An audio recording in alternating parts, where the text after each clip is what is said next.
In this video, we're going to discuss all of the things that you can do and some of the things that you should do now that you're 59 and a half. Coming up next on Holy Schmidt. Holy Schmidt! There are 4 ages in people's lives where they've earned the right to do something. Age 18, 21, 59 and a half, and age 65, among others, but those are the biggies. These are the ages where you have the right to do something you couldn't do before, or you have an obligation to start doing something that you didn't have to do before. This video will cover off the most important things that you can do or should do by the time you reach 59 and a half. For those of you who are new here, hello, my name is Jeff. I'm a CPA turned author turned public speaker. I also have 25 years of financial services experience, and I'm a registered Social Security analyst. I started this channel in 2020 at the suggestion of my daughter. Grandpa, my dad at the time, got sick like a lot of people in 2020, and he wasn't able to help himself for several weeks, so we went in and helped with their finances. My daughter said, "Dad, if you can do it for Grandpa, why can't you do it for others?" And with that, the channel was born. To date, we have over 300,000 subscribers, over 350 videos, over 4 million hours of watch time, and over 50 million views. If you haven't subscribed to the channel, you probably know that there's a lot happening out there with Medicare, Social Security, and other government programs. We cover all of that and much more on the channel, and we would love it if you would join our YouTube family. So if you'd like to join, just simply click subscribe and turn on notifications so that you get alerted the next time we post a video. We post about 3 times a week. Today, we're going to talk about a milestone in your financial journey that doesn't get nearly enough airtime, and that's what happens when you turn 59 and a half. You might be wondering why such an odd age matters, and in this video, I'm going to show you why you should be celebrating this milestone. At 59 and a half, the financial world opens up some opportunities that dramatically change your financial planning options. And also, if you haven't been doing some things up until this point, now would be a good time to start. All right, let's jump into these strategies that can make a huge difference in your retirement life. Number one, and the one most people think about, is you can now access your retirement funds without a 10% penalty. This applies to 401ks, 403bs, IRAs, and other instruments that you could previously not access without a penalty. Well, now you can. This penalty-free access gives you financial flexibility that you didn't have before. Remember, though, that even though the penalty is gone, you still will owe regular income tax on these traditional retirement accounts. One of the smartest moves you can make is, if you don't need the money, to leave the funds in your 401k or your IRA. Every year of growth can significantly increase the size of your nest egg through the power of compounding. Think of 59 and a half as the signal that you can start using these funds, not the signal that it is time to start using these funds. You get the point. Point number 2, now that you're 59 and a half, it's a good time to consider converting some of your 401k or traditional IRA money into Roth IRA money. Why is this age so perfect for Roth conversions? There are 2 reasons, really. The first is that you can now withdraw the funds without a 10% penalty. The second is that you still have years before you have to think about something like a retired minimum distribution, which means that you have the ability now, for the next decade or so, or more really, to convert your taxable funds into tax-free withdrawals from a Roth IRA. The key is to be strategic, convert only the amount that you can convert without pushing yourself into a significantly higher tax bracket. This methodical approach can save you thousands of dollars when it comes to your taxes over the course of your remaining life. The next point, maximize your retirement contributions. At 59 and a half, that's not the signal to stop contributing to your retirement account.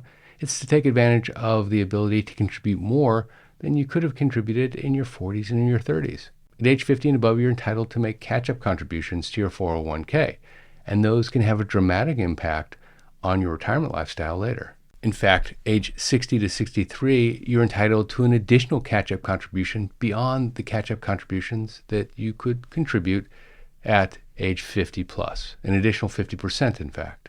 Check with your plan sponsor to see what catch-up contributions are available to you. Next up, it's never too early to start planning your RMD strategy. And if you're 59 and a half, that means age 75 is when your RMDs begin. At this age, you have about 15 years to execute your RMD strategy, and understanding what it's going to be then with the assets that you have now and the expected growth of those assets is extremely important. I'd say the most important thing here, if you're not a do-it-yourselfer, is to work with a tax professional that can help you help yourself when it comes to designing the perfect RMD strategy, now that you have time. Remember, it's not just about how much you've saved for retirement, it's how efficient you are with taxes they could make a big difference in your quality of life in the future. Point number 5, develop your pre-Medicare healthcare strategy.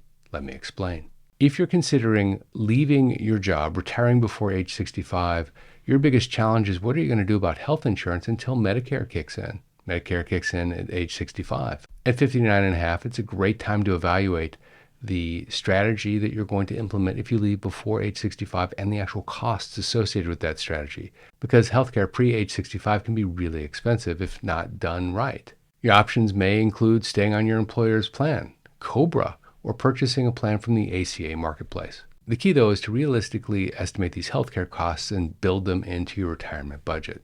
Many people really underestimate the expensive cost of healthcare in retirement without an employer subsidy. A couple can anticipate paying between $15,000 and $25,000 a year or more. This is often the biggest financial shock for early retirees because up until this point, they paid very little, and it's something that they overlook.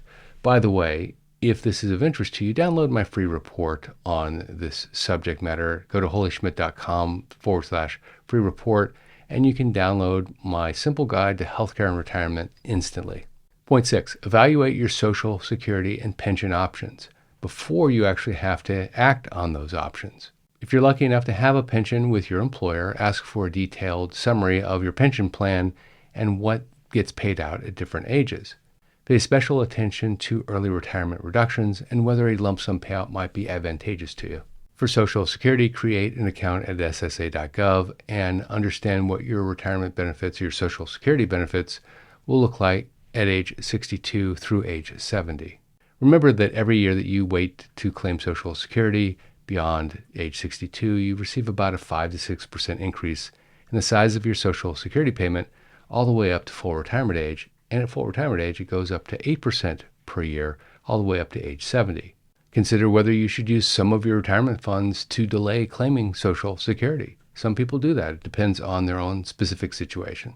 For married couples, coordinating benefits can be very, very important, maybe even the most important decision you can make for your Social Security payments. A good Social Security optimization strategy can mean tens or even hundreds of thousands of dollars more during your retirement years. Next up, reassess your investment portfolio's risk level.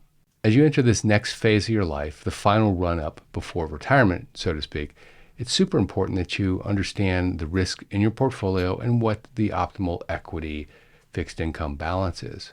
I'll also point out on the other side that while it's important to become more conservative the closer you get to retirement, it doesn't mean abandoning your equity investment strategies, your growth strategies altogether. You have 30 years beyond the time you retire in many cases, maybe even more, that you have to live on your funds. Consider a 3-bucket strategy. Bucket number 1 is the bucket for your immediate needs, cash and cash equivalents.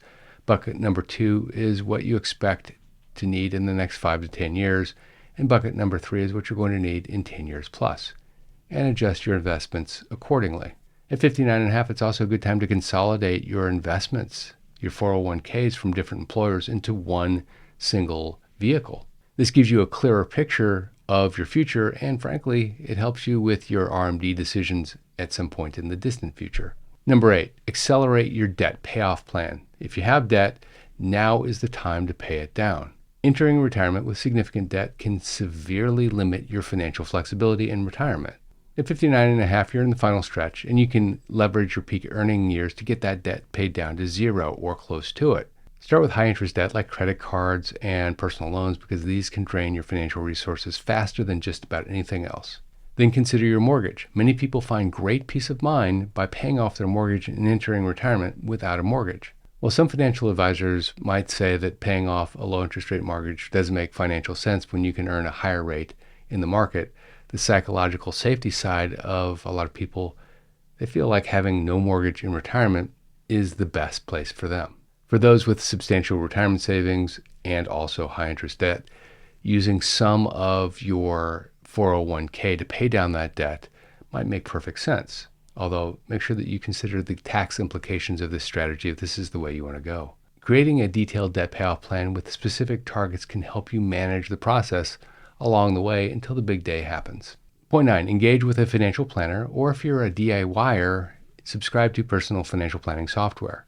At 59 and a half, retirement planning becomes far more important with tax strategies, withdrawal strategies, and personal financial goals that you want to achieve in retirement. Because of this is the perfect time, if you haven't done it before, to enlist the help of a financial planner or use personal financial planning software. A good financial planner or planning software can help you optimize the size of your Social Security payment, engage in the best tax strategies for your situation, and make sure that your money lasts.